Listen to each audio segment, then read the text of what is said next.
Hi guys, welcome back to Telugu techmate YouTube channel. ఈరోజు మనం ఈ వీడియోలో ఏదైనా ల్యాప్టాప్ కీప్యాడ్ అనేది మనకి పనిచేయలేనప్పుడు మనం దాన్ని కొత్త దాంతో ఏ విధంగా రీప్లేస్ చేయాలన్నదైతే ఇప్పుడు చూద్దాం. ఇవి మనకి డెల్ ల్యాప్టాప్స్ అన్నమాట. So let's get in to the video.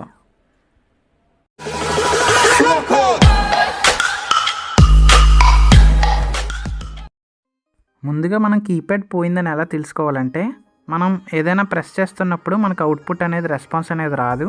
అలాగే ఒక్కొక్కసారి మనం ఏం ప్రెస్ చేయకపోయినా సరే మనకి లెటర్స్ అనేది ఆటోమేటిక్గా ప్రింట్ అయిపోతుంటే అలాంటప్పుడు మన కీప్యాడ్ పోయిందని అర్థం. సో అలాంటప్పుడు మనం కీప్యాడ్ అనేది రీప్లేస్ చేసుకోవాలి. కొన్ని ల్యాప్టాప్స్కి మనం కీప్యాడ్ అనేది ఈజీగా టాప్ నుంచి అయితే రిమూవ్ చేసేసుకోవచ్చు. కొన్ని ల్యాప్టాప్స్కి మనం బాటంలో స్క్రూస్ ఓపెన్ చేసుకుని రిమూవ్ చేయవలసి ఉంటుంది.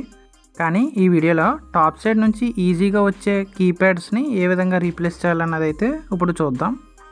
ఈ వీడియోలో చూపిస్తున్నట్టు మనం ఏదైనా టెస్టర్ యూజ్ చేసి అక్కడ ఉన్న గ్యాప్స్లో ప్రెస్ చేస్తే మనకి కీప్యాడ్ అనేది పైకి ఈజీగా అయితే వచ్చేస్తుంది.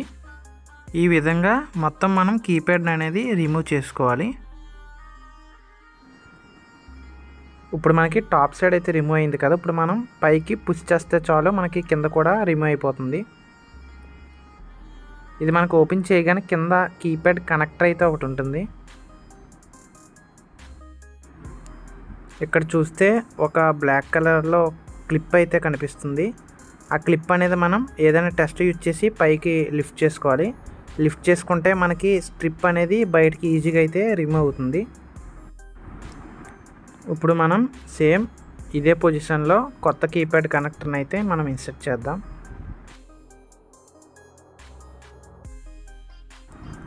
ఈ ల్యాప్టాప్ కంపెనీ వచ్చేసి మనకి డెల్ ఇన్స్పైరన్ N5050. సో దానికి కంపాటబుల్ అయిన కీప్యాడ్ అనేది మనం పర్చేజ్ చేసుకోవాలి. నేను దీన్ని అమెజాన్ నుంచి అయితే పర్చేజ్ చేశాను అనమాట. దీని కాస్ట్ మనకి అరౌండ్ 600 నుంచి 700 మధ్యలో అయితే ఉంటుంది. ఇదే కీప్యాడ్ రీప్లేస్ చేయడానికి మనకి సర్వీస్ సెంటర్కి ఇస్తే వాళ్ళు 1500 నుంచి 2000 వరకు అయితే ఛార్జ్ అయితే చేస్తారు. కాబట్టి మనం 700 లోపులోనే కీప్యాడ్ అనేది ఈజీగా రీప్లేస్ అయితే చేసుకోవచ్చు. ఇప్పుడు ఈ కీప్యాడ్ని ఏ విధంగా కనెక్ట్ చేయాలో చూద్దాం. ఇప్పుడు ఈ స్ట్రిప్ని మనకి కనెక్టర్ ఉంది కదా, ఆ కనెక్టర్లో మనం ఏ విధంగా అయితే రిమూవ్ చేసామో ఆ విధంగానే మనం ఇన్సర్ట్ అయితే చేయాలి. ఇన్సర్ట్ చేయగానే పైన బ్లాక్ కలర్లో ఒక క్లిప్ అయితే ఉంది కదా, ఆ క్లిప్ని మనం యాజ్ ఇట్ ఈజ్ క్లోజ్ చేసేయాలి. మనం కనెక్ట్ చేసిన స్ట్రిప్ అనేది కొంచెం టైట్గా ఉందో లేదో ఒకసారి అయితే చెక్ చేయండి. ఇప్పుడు మనం ఏ విధంగా ఓపెన్ చేసామో సేమ్ ఆ విధంగా ముందు కింద క్లోజ్ చేసి తర్వాత కీప్యాడ్ పైన అనేది ప్రెస్ చేసుకుంటే మనకి కీప్యాడ్ అనేది ఈజీగా ఫిట్ అయిపోతుంది.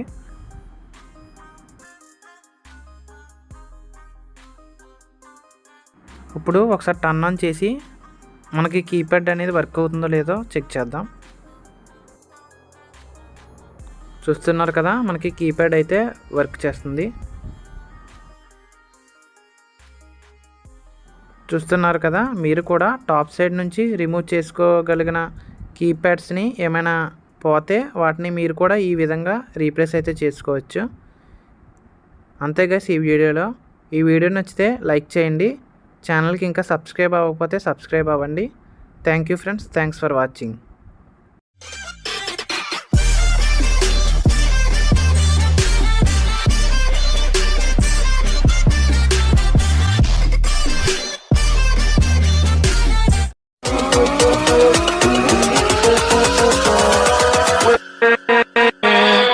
With